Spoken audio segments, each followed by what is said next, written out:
এরকম 99% মেম্বার আছে বুঝছেন গাঁজা খায়।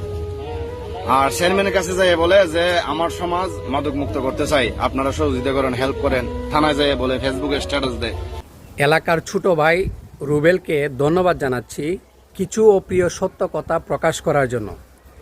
আপনি যদি সাদাকে সাদা কালোকে কালো বলার দুঃসাহস আপনার ভিতরে যদি না থাকে, তাহলে আপনি মানুষের কাতারে পড়েন না।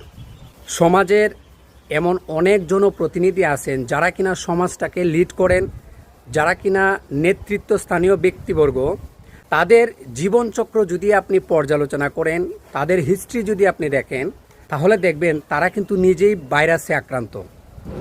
তো সেই সকল জনপ্রতিনিধিরা যদি নিজেই আক্রান্ত থাকেন, তাহলে তারা সমাজ থেকে কিভাবে ভাইরাস মুক্ত করবেন, তারা কিভাবে সমাজ থেকে ভাইরাস দমন করবেন, এই প্রশ্নটুকু আমি আপনাদের কাছে রেখে গেলাম। তো আসুন যার যার অবস্থান থেকে আমরা প্রতিবাদ করি, আমরা সোচ্চার ভূমিকা পালন করি। চলুন রুবেলের কথাগুলো শুনে আসি। আজকে একটা জিনিস দেখলাম ফেসবুকে, উনি নিজে গাঁজা খায়, নিজে, বুঝছেন। ফেসবুকে স্ট্যাটাস দেয় যে মাদক মুক্ত মাদকপুর চাই, মাদক মুক্ত সমাজ চাই। উনি কিন্তু মেম্বার, গাঁজা খায়, বুঝছেন।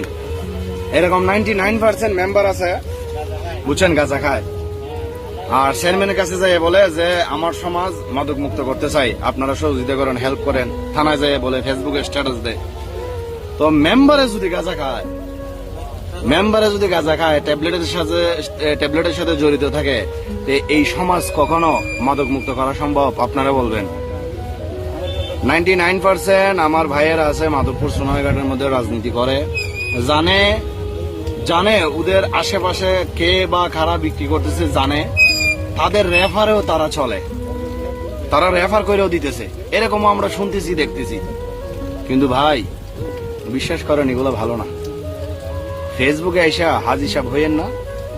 হ্যাঁ, হকিকতে ভিতরটা পরিষ্কার করেন, অরিজিনাল ভাবে হাজি সাহেব হন। হজে যান, যাইয়া হাজি সাহেব হইয়া আসেন, বুঝছেন। এরকম ফেসবুকে এসে স্ট্যাটাস দিবেন আর হ্যাঁ লিগেলিটি আপনি এই গাঁজা খাইবেন, ট্যাবলেট খাইবেন, হ্যাঁ আপনি একজন ওয়ার্ডের মেম্বার, এগুলো তো ঠিক না ভাই। ঠিক আছে, এগুলো তো ঠিক না। আমাদের মাধবপুর সোনারঘাট এরকম অনেক আছে, অনেক। ঠিক আছে, অনেক আছে। কয়জনের নাম বলবো? নাম নাই বলবো। যাই হোক,